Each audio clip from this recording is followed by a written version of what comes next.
अस्सलाम वालेकुम। आज की इस वीडियो में हम देखेंगे स्विच स्टेटमेंट के बारे में। तो स्विच स्टेटमेंट एक्चुअली जब भी हम यूज़ करते हैं ये कंडीशन स्टेटमेंट है और ये हमारे इस सीरीज़ में लास्ट कंडीशन स्टेटमेंट है जो कि हम डिस्कस कर रहे हैं। तो कंडीशन स्टेटमेंट में हमारे पास जो स्विच है इसमें हमारे पास केसेस होते हैं। केस 1, 2 जितने भी आप केसेस बनाना चाहें, इट्स डिपेंड अपॉन यू कि आप कितने केसेस बनाना चाहते हैं।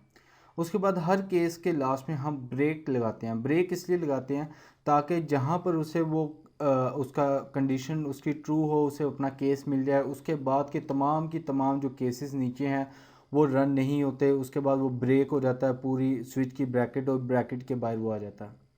अगर फॉर एग्जांपल उसे केस नहीं मिलता तो हमारे पास एक डिफ़ॉल्ट की ऑप्शन होती है, वहाँ पर वो चला जाता है और वहाँ पर जो भी डिफ़ॉल्ट की ब्रैकेट में होता है वो प्रिंट होता है। तो हमने लास्ट टाइम ये एक छोटा सा कोड किया था और ये मैंने आपको समझाया भी था। इस वीडियो में मैं आपको ओवरव्यू दे दूंगा कि हम इस वीडियो में हम करने जा रहे हैं कि हम परसेंटेज लेंगे किसी भी यूज़र से या किसी से भी, और उसको हम बताएंगे कि आपका ग्रेड कौन सा है या फिर आप पास हैं, फेल हैं या क्या है। तो यहाँ पर प्लेस होल्डर भी मैं एक लगा देता हूँ, प्लीज़ एंटर योर परसेंटेज। ठीक है, यहाँ पर इस कोड का मैं थोड़ा सा ओवरव्यू आपको इस वीडियो में भी दे देता हूँ। हमने सिंपल HTML का एक सिंटैक्स लिखा है जो कि होता है, और उसके बाद हमने अंदर एक फॉर्म बनाया हुआ है। अब फॉर्म के अंदर एक्शन क्या करता है, एक्शन उस पेज का नाम लिखना होता है जहाँ पर हमने डाटा भेजना है। तो ये byte.php का मेरे पास पेज है, यहाँ पर मैं डाटा भेजना चाह रहा हूँ और मेथड क्या कर रहा हूँ, पोस्ट यूज़ कर रहा हूँ। एक इनपुट फील्ड है जिसमें मैं टेक्स्ट ले रहा हूँ और उसके बाद मैं प्लेस होल्डर मैंने लिखा हुआ, नेम लिखा हुआ जिस नेम से मैं उसे गेट करूँगा। उसके बाद सबमिट आ गया। सबमिट में भी ये है कि मैंने सबमिट करना बटन एक बनाया हुआ है। इनपुट फील्ड जहाँ पर मैंने टेक्स्ट लिखा है यहाँ पर आप कुछ और भी लिख सकते हैं इनपुट फील्ड की जगह, क्योंकि अब हम परसेंटेज लिख रहे हैं तो आप नंबर भी इनपुट फील्ड ले सकते हैं, या फिर अगर आप टेक्स्ट भी रहने देंगे तो कोई मसला नहीं है। तो यहाँ पर अगर मैं टेक्स्ट भी रहने दूँ तो कोई इशू नहीं है। फ़िलहाल हम आगे जाते हैं और यहाँ पर आकर हम अपने ब्राउज़र में देखते हैं, अभी कोई आउटपुट नहीं आएगी क्योंकि हमने कुछ किया ही नहीं है।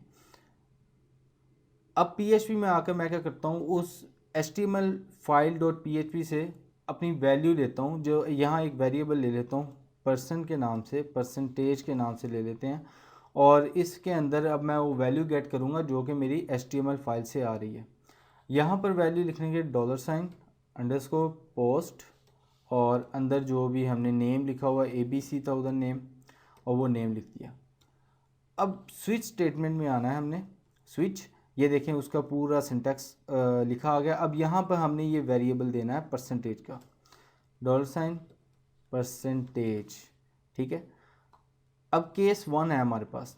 केस 1 में हम ये कहते हैं कि फॉर एग्ज़ाम्पल यहाँ पर हमारे पास केस 1 है। केस 1 में हमने कहना है कि अगर आपकी जो परसेंटेज है, परसेंटेज इज़ ग्रेटर देन और इक्वल टू 50।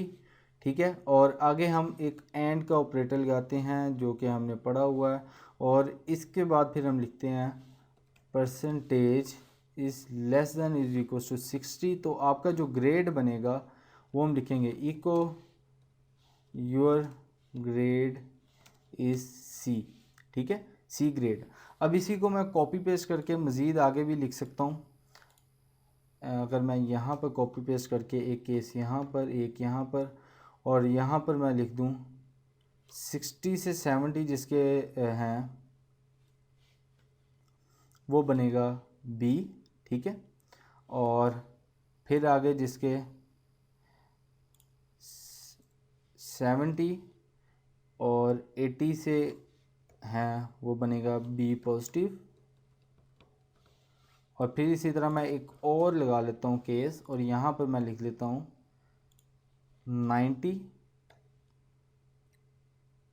और या फिर 80 to 90 लिख लेते हैं, 80 to 90। तो इसका ग्रेड बनेगा ए। और अगर मैंने एक और लगा लूँ अब जिसके आएंगे 90 से अबव और 100 से कम, तो उसका जो ग्रेड बनेगा वो ए पॉजिटिव बनेगा। ठीक है, अब एक मैं केस और लगाता हूँ। यहाँ पर मैं एक कंडीशन लिखता हूँ कि अगर वो लेस देन 50 है तो फिर उसको लिख दें कि आप फेल हैं,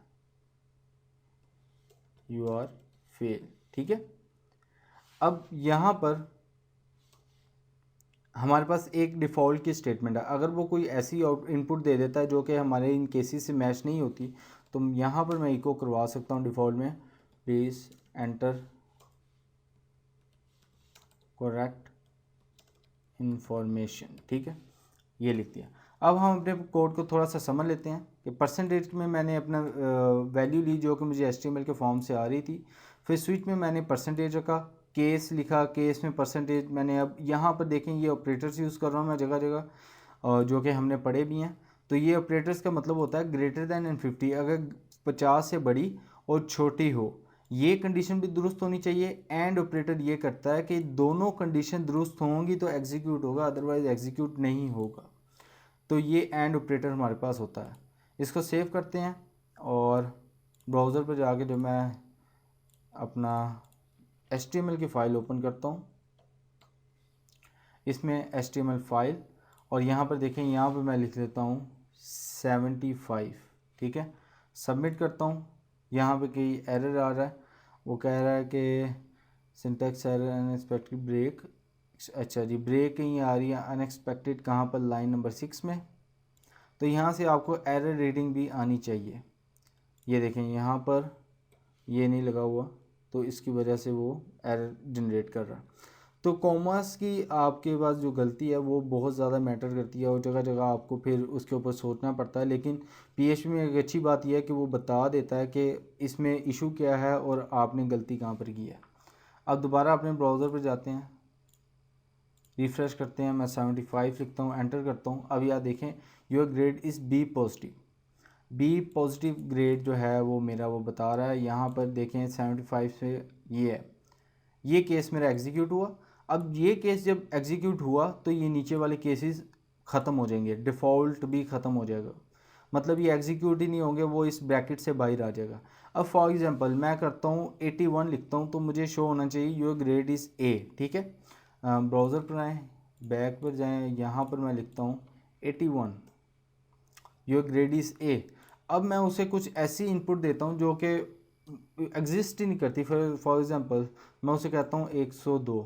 ठीक है, अब वो कहेगा प्लीज़ एंटर करेक्ट इन्फॉर्मेशन। सो ये एक प्रोग्राम जो मैंने लिखा, ये प्रोग्राम स्विच स्टेटमेंट के साथ लिखा, होपफुली आपको समझ आया होगा। एक बार ओवरव्यू दे देता हूँ।